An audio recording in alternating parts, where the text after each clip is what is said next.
Children, in the last video you have seen what is a mole, and I think you have clearly understood about what is mole. Mole is nothing but the amount of substance that contains as many elementary entities. These entities may be atoms, molecules, ions or particles that are equal to the number of atoms in 12 gram of carbon-12 isotopes. So we can say 1 mole of a substance will contain 6.023 into 10 to the power 23 particles. Now if I take an example, let me take 1 mole of oxygen element. It will contain 6.023 into 10 to the power 23 atoms of oxygen. Now if you take 1 mole of oxygen gas, see here the difference. First we have taken it is oxygen element. Now we are going to take oxygen gas, which will contain 6.023 into 10 to the power 23 molecules, because gases will exist in diatomic state. Now if you take an example, let me take an example of 1 mole of iron. Now if 1 mole of iron is taken, it will contain 6.023 into 10 to the power 23 atoms of iron.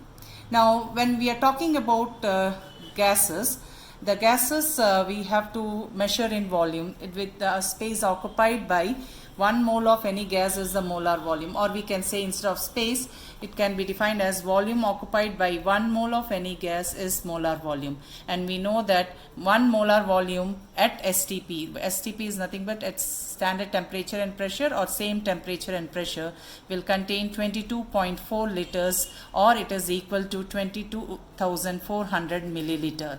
So you should know 1 mole is nothing but equal to 6.023 into 10 to the power 23 entities. It may be any atoms, molecules or particles depending on the substance we take, and molar volume is nothing but 1 molar volume is at STP is equal to 22.4 liters. Now let me take, when we are talking about gases, we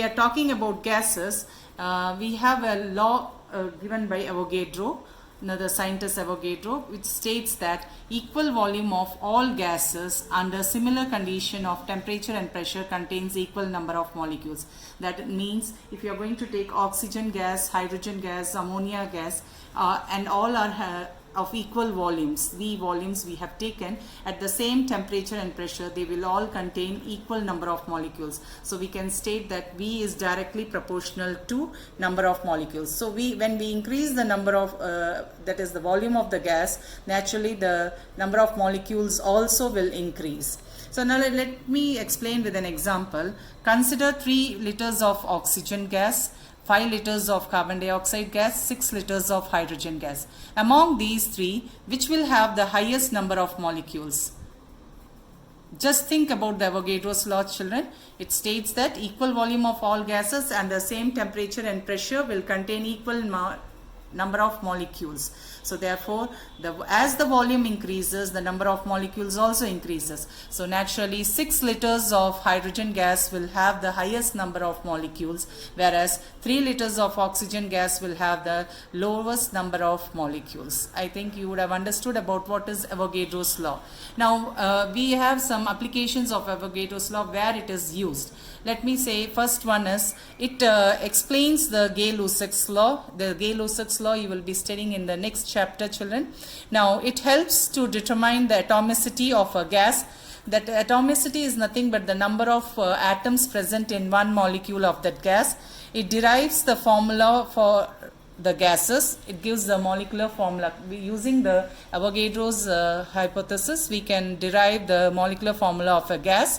It establishes the relation between molecular mass and vapor density. In the next part, we will see how we are going to establish or derive a relation between vapor density and molecular mass. Now, it also, Avogadro's law also helps to determine the gram molar volume of all gases, that is 22.4 liters. We have seen already 1 molar volume is nothing but 22.4 liters. It was given by Avogadro's law. Now the next one, we are going to derive the relation between relative molecular mass and vapor density. One of the applications of Avogadro's law, we have seen that it establishes a relation between relative molecular mass and vapor density. First, we should know what is relative molecular mass. In the last class, you would have seen what is relative molecular mass. It is nothing but the ratio between the mass of one molecule of a gas at standard temperature and pressure to the mass of one atom of hydrogen. So we can write it as relative molecular mass is equal to mass of one molecule of gas at STP by mass of one atom of hydrogen. Now the next term which we have to know about is vapor density. Vapor density is nothing but the density of the gas or vapor relative to the density of hydrogen gas. So we can write in mathematical expression as vapor density is equal to mass of given volume of a gas at STP by mass of same volumes. If you are taking x volume of gas, then we have to take x volume of hydrogen gas also. So here we are going to state that it is mass of given volume of a gas at STP by mass of same volume of hydrogen gas.